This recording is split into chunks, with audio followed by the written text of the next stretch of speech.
your English podcast. Okay, let's unpack this. Today we're diving into something really crucial for sounding like you belong in the language, not just visiting everyday English phrases. Right. We've got this great guide here, focused entirely on mastering these sorts of real-world expressions. And our mission, really, in this deep dive is to pull out some key examples from this source. We want to show you how using these isn't just, adding vocabulary. Mm-hmm. It's more about fitting into the flow, helping you sound genuinely confident and, yeah, more natural in actual conversations. It gives you that texture of fluency. Exactly. And this source is pretty helpful because it doesn't just list phrases. It covers a whole range of situations, from greetings right through to wrapping things You're up. getting that rhythm right. Yeah, the feel of it. So let's start with greetings. The source points out how even simple ones have nuance. Like, think about how are you compared to how's it going? Oh yeah, big difference sometimes. How's it going? Often feels, well, definitely more casual. Sort of a quick check-in, right? Good for friends, colleagues you bump into. Right. The source highlights that. It's like the difference between a slightly more, maybe formal check on someone's well-being. How are you? Yeah. And just a relaxed, informal, hey, almost, how's it going in the hallway? And you might just get good back. They don't stop. Exactly. It's a social lubricant, like you said earlier, not a full medical inquiry. Totally. Okay, so moving through the day, Yeah. how about saying what you're doing when you're just relaxing? The source brings up, I'm just chilling. Chilling. It's everywhere, and it instantly signals you're relaxed, not really busy, just taking it easy. The source makes a point that it's not about temperature. Definitely not. It's that state of relaxed non-activity. And the source kind of differentiates it from simply, I'm relaxing. How so? Well, chilling often implies doing, like, nothing specific, just hanging out, maybe watching something, scrolling online. Relaxing could be more intentional, like meditating or taking a bath, maybe. Okay, gotcha. So chilling gives that specific, informal, kind of unhurried vibe. Perfect for when someone asks, what are you up to? And honestly, not much. Makes sense. Okay, so we've said hello casually. We know how to say we're taking it easy. What about food? The source gives us grab a bite. Grab a bite. Yeah. Yes, super common. Efficient. The source makes a key point here. It's usually for a quick, informal meal or snack. Quick, right? And it often suggests going somewhere like a cafe or maybe a food stand, and often implies doing it together. It's not usually planning a fancy dinner. That's a great insight from the source, the action word grab. It really implies speed, convenience, like let's grab a bite before the movie. Totally natural. Right. But you wouldn't really say, let's grab a bite of the sandwich I already have. Exactly. It shows how these verbs get used idiomatically. It really does. Okay, so we've met people, chilled, maybe grab some food.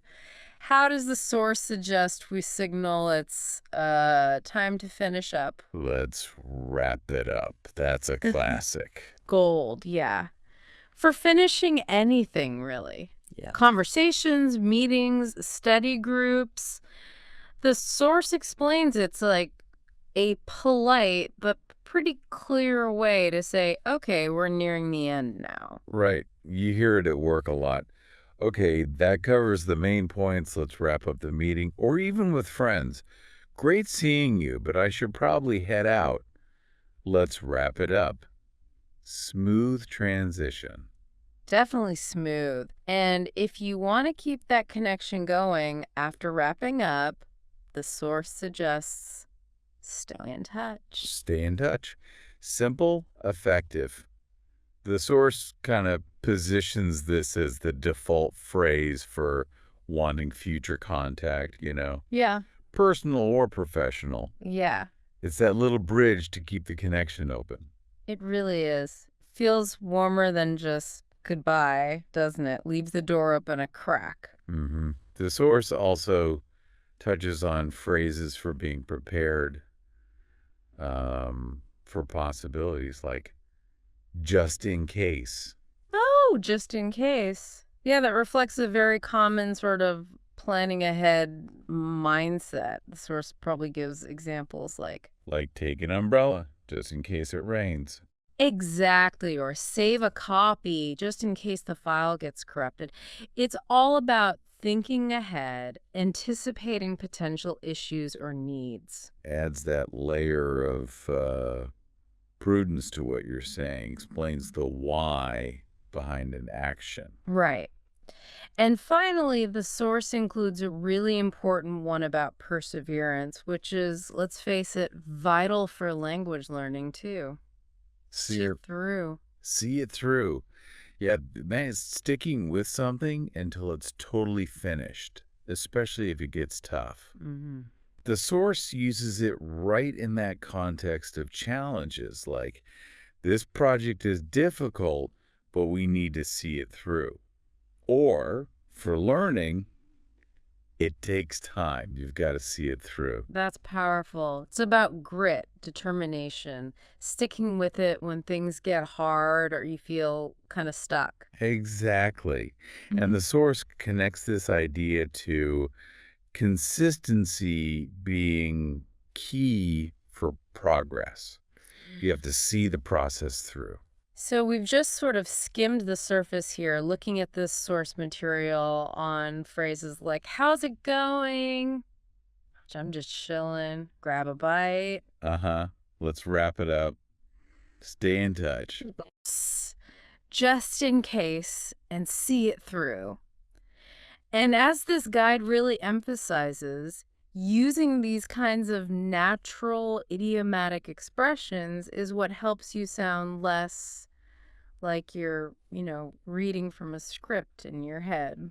Absolutely. And the source isn't just about definitions. It really stresses understanding the context, the level of formality, the feel of each phrase.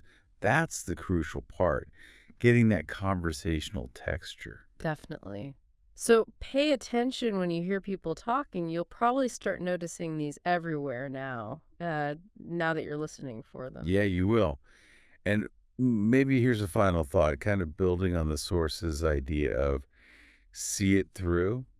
Think about how finishing what you start, even something small, like really trying to use just one new phrase from this deep dive in your next English conversation, builds momentum.